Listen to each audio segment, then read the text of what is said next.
Hola, soy Guriel Manzanilla, soy estudiante de psicología y hoy vengo a exponer lo que es psicología del consumidor y teorías que le corresponden. La psicología del consumidor estudia los factores que influyen en la toma de decisiones de compra de individuos, grupos y empresas. Su objetivo es comprender por qué las personas tienden a elegir ciertos productos o servicios, además de buscar patrones que nos ayuden a predecir su comportamiento en el mercado. Esta psicología surgió a través del proceso de desarrollo de la ciencia y de la industrialización, donde se vio la necesidad de estudiar las tendencias emocionales para entender cómo éstas son influenciadas en el mercado de consumo. Entre los especialistas que se dedicaron al tema destacan tres: Abraham Maslow, Carol Dweck y Javier Alonso Rivas. Las teorías de la psicología del consumidor te ayudan a comprender cómo se comportan los consumidores individualmente y en grupos, porque los patrones de comportamiento cambian según los tipos de productos y servicios que compran, cuando es más probable que realicen una compra, qué preguntas o objeciones contribuyen a las decisiones de compra, cómo se siente un cliente antes, durante y después de adquirir un producto y muchas cosas más. En otras palabras, la psicología del consumidor ayuda a comprender las necesidades, expectativas y preferencias a lo largo del recorrido de compra con una marca. Es una ruta marcada por motivos racionales y emocionales, a menudo influenciado por las opiniones de los demás. Como mencioné previamente, existe una serie de factores que inciden en el consumidor a la hora de tomar una decisión de compra, ya sea un producto o servicio. Uno de estos factores se puede evidenciar desde el punto de vista psiconeurofisiológico, enfocándonos en el cerebro, lo que resulta muy importante, ya que el tener conocimiento sobre cómo funciona la mente del consumidor permite crear mejores ofertas de bienes y servicios específicos para sus necesidades y deseos. En la actualidad tenemos una mayor comprensión del comportamiento humano, debido a una teoría desarrollada en los años 60 por el neurocientífico estadounidense Paul MacLean. Esta teoría es conocida como los tres cerebros, donde se explica que el cerebro humano se divide en tres. Asimismo, cada uno se ocupa de un área específica del comportamiento. Estos cerebros son reptil, límbico y neocortés. Comenzamos por el cerebro reptil. Este resulta el más primitivo de los cerebros y es el responsable por la compra instintiva. El cerebro reptil es la parte más subconsciente. Por otro lado tenemos el cerebro límbico, el cual representa la parte emocional. Es aquí donde ocurren las compras emocionales. Podemos considerar que el cerebro límbico como la parte inconsciente. Por último, el más evolucionado y racional de los tres cerebros, el cortés. Este representa el raciocinio. Es aquí que se deciden las compras racionales. Ahora bien, teniendo en cuenta que el 85% de las decisiones son tomadas de forma inconsciente, los responsables de esto son el cerebro reptil y el límbico. Estos son los cerebros con los que debemos comunicarnos a través de códigos reptilianos. ¿Qué son los códigos reptilianos? Son aquellos códigos subconscientes que conducen a una acción. Por ejemplo, al salir a comer algunas hamburguesas, el instinto básico que nos lleva a hacerlo es la subsistencia traducida en hambre. Cuando elegimos el lugar, lo hacemos porque nos da algún tipo de placer. Sin embargo, racionalmente podríamos pensar que la hamburguesa no es algo saludable para consumir o que por más que nos ofrezcan una promoción, esta sería más económico prepararla en casa. Pero igual terminamos comprando dicho producto. Esto quiere decir que sencillamente nos dejamos llevar por el cerebro reptil y el límbico. Cabe destacar que el cerebro es el principal órgano del cuerpo que interviene cuando compramos. Los ojos son una parte esencial a elegir un producto, por tanto ellos, como el tacto, están sujetos a las disposiciones del cerebro. También hay que tener en cuenta, en la mente humana conviven dos planos, el consciente y el subconsciente. Los estudios señalan que el 85% de las decisiones que tomamos a la hora de comprar la tomamos de manera subconsciente. Esto quiere decir que solamente el 15% de las ocasiones son las que sabemos qué es lo que vamos a comprar y por qué lo hacemos. Ya que hemos hablado de la influencia que ejerce nuestro cerebro, también se debe mencionar el factor social, ya que es otro altamente incidente en el comportamiento de los consumidores. Ramas de la psicología han brindado grandes aportes para una mejor comprensión del comportamiento humano, como por ejemplo la psicología social, con términos como reactancia, estereotipos, entre otros. La psicología social desde el siglo XX estudia cómo las personas se comportan, piensan y sienten dentro del contexto social, es decir, cómo nos comportamos ante las diferentes situaciones sociales. La psicología social explica el porqué de las conductas de los seres humanos utilizando un modelo científico y prediciendo los futuros comportamientos en base a dicho modelo. Ahora bien, tratemos un poco de qué son las actitudes de reactancia. Se ha estudiado la influencia de la presión que el grupo ejerce sobre la toma de decisiones de los individuos y los efectos restrictivos atribuibles a dicha presión. En ciertas condiciones, si se intenta restringir una opción independiente en el proceso de toma de decisiones del individuo, este puede responder ofreciendo cierta resistencia a la presión. Un intento evidente es el de imponer la conformidad a las normas de un grupo.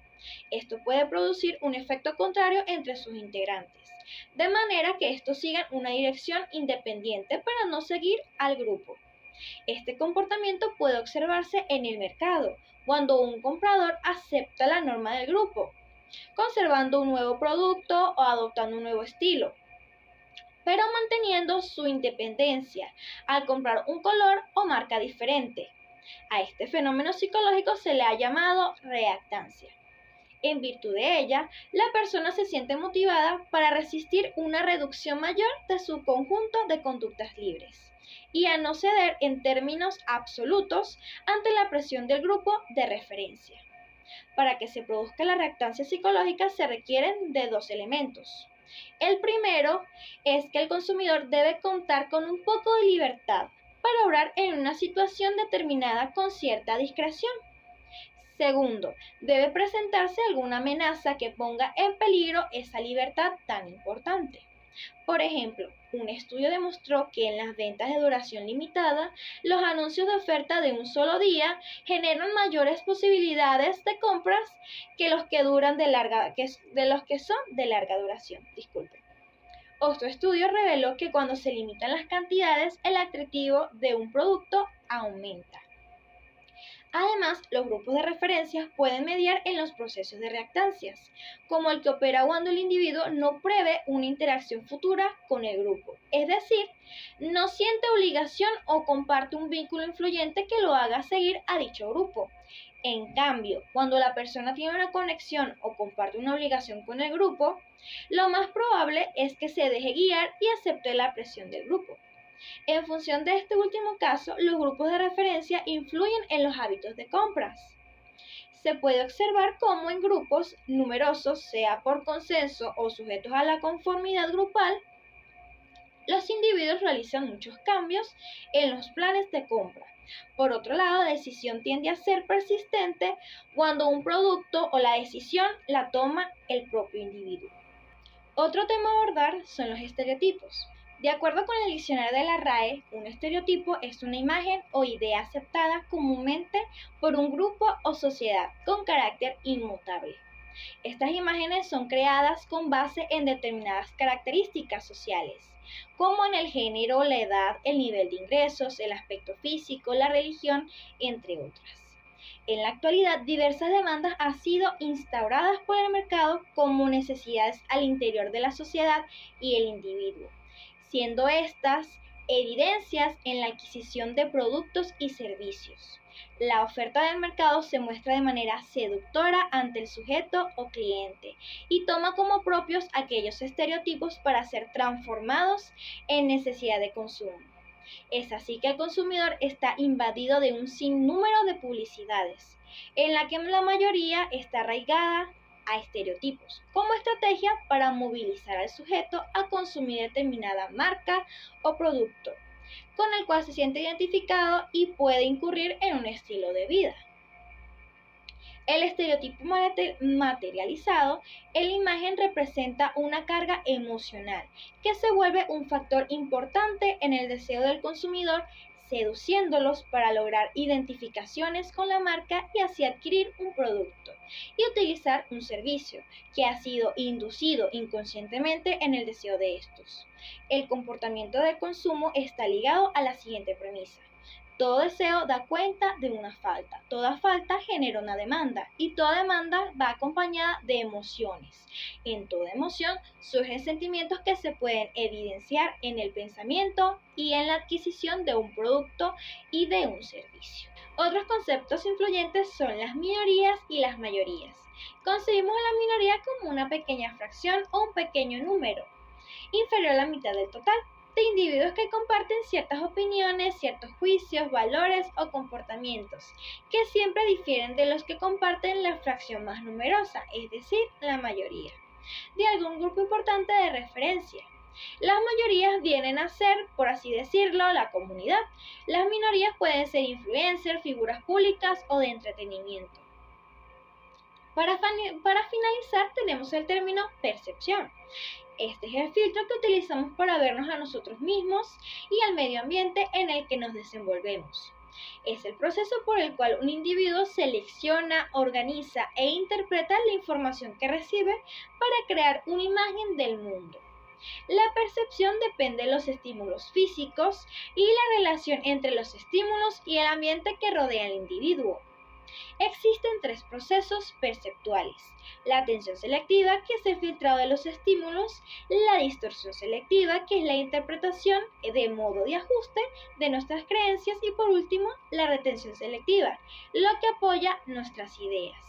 La percepción es un factor importante a tomar en cuenta en el mundo de la compra y venta, porque es el cómo el individuo interpretará los estímulos, en este caso, cómo puede interpretar el producto y la relevancia del mismo en su estilo de vida. Asimismo, dependiendo de experiencias previas, como por ejemplo la experiencia que tuvo con un producto o servicio, actuará de determinada manera dependiendo del mismo, de la misma experiencia que obtuvo por él. Por lo cual, dependiendo de cómo haya sido esa experiencia, podría seguir utilizando el producto, seguir adquiriéndolo o por el contrario, lo rechazaría totalmente. Para concluir, la psicología del consumidor, en conjunto con sus teorías, se encargan de estudiar y explicar los aspectos y su influencia en el individuo a la hora de tomar una decisión de compra. Estos aspectos van desde factores externos como los grupos de referencia, las mayorías y las minorías, hasta aspectos internos como el funcionamiento del cerebro humano y su perspectiva adquirida. Estos conocimientos han marcado un antes y un después en el mundo de marketing, porque a pesar de que en el pasado vendieron una simple técnica, hoy en día es una ciencia. Una frase que quisiera que se les quedara es: el véndele a la mente y no a la gente, como dice el autor Junger Kaklik. Espero que les haya gustado esta exposición, que haya sido benéfica para ustedes y que puedan seguir adquiriendo más información y continúen investigando. Gracias.